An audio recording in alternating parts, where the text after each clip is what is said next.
នជាមួយថៃអ្នកអង្គការលេងនវត្រាសូមគាំទ្រនិងជឿជាក់លើរដ្ឋាភិបាលកម្ពុជាជឿជាក់លើសម្ដេចតេជោជឿជាក់លើសម្ដេចធិបតីនាយករដ្ឋមន្ត្រីអ្នកអង្គការលេងនវត្រាបានចេញសារគាំទ្រជំហរដល់មើងម៉ាត់របស់សម្ដេចតេជោហ៊ុនសែនប្រធានព្រឹទ្ធសភានិងសម្ដេចធិបតីហ៊ុនម៉ាណែតនាយករដ្ឋមន្ត្រី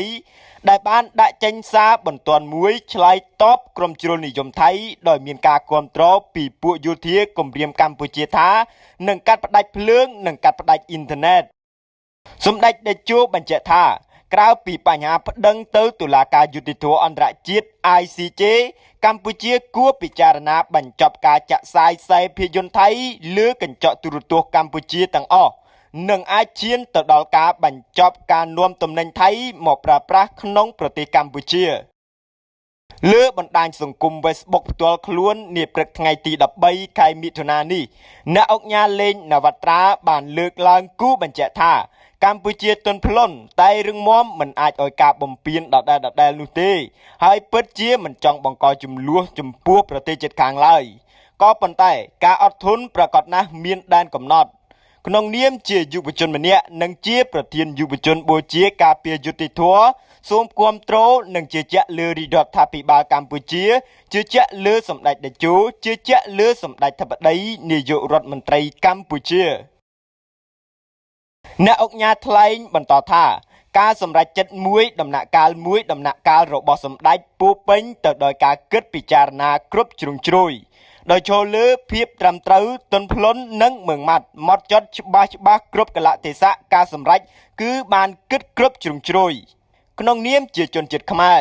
ជាយុវជនម្នាក់និងជាប្រធានយុវជនបូជាការពារយុត្តិធម៌អ្នកអង្គការសូមគាំទ្រនិងដើរតាមមាគ៌ារបស់សម្ដេចតេជោនិងសម្ដេចធិបតីទាំងស្រុងដ៏ខ្ពង់ខ្ពស់បំផុតសូមជម្រាបជូនថាសម្ដេចតេជោហ៊ុនសែនតែងបានអំពាវនាវកុំឲ្យបញ្ហារីករាលដាលពីបញ្ហាចំនួនយោធានៅតំបន់មួយរីករាលដាលដល់កន្លែងផ្សេងទៀតនិងកុំឲ្យរីករាលដាលដល់វិស័យផ្សេងទៀតតែពេលនេះវាបានរីករួចជាស្រេចទៅហើយដូចជាការបិទព្រំដែនជាឯកតោភាគីបន្ថយចំនួនថ្ងៃស្នាក់នៅជាឯកតោភាគីនិងការគម្រាមកាត់ភ្លើងកាត់អ៊ីនធឺណិតការរាយលួសបន្លាតាមច្រកព្រំដែនខ្លះដោយធ្វើតាមទំនឹងចិត្តការនេះសម្ដេចតេជោបានជូនយោបល់ទៅរដ្ឋាភិបាលថាក្រៅពីបញ្ហាប្តឹងទៅតុលាការយុត្តិធម៌អន្តរជាតិ ICJ កម្ពុជាគួរពិចារណាបញ្ចប់ការចាក់ផ្សាយខ្សែភាពយន្តថៃនៅលើកញ្ចក់ទូរទស្សន៍កម្ពុជាទាំងអស់និងអាចឈានទៅដល់ការបញ្ចប់ការនាំទំនិញថៃមកប្រើប្រាស់ក្នុងប្រទេសកម្ពុជាផងដែរ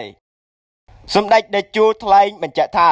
កម្ពុជាមិនគួរខ្លាចថៃបណ្ដេញពលករខ្មែរត្រឡប់មកប្រទេសវិញនោះទេព្រោះរឿងនេះយើងក៏លំបាកថៃខ្លួនឯងក៏លំបាកដោយសារក្រុមហ៊ុនថៃខ្វះកម្លាំងពលកម្មដែលធ្វើឲ្យសេដ្ឋកិច្ចថៃរងផលប៉ះពាល់មួយផ្នែកផងដែរ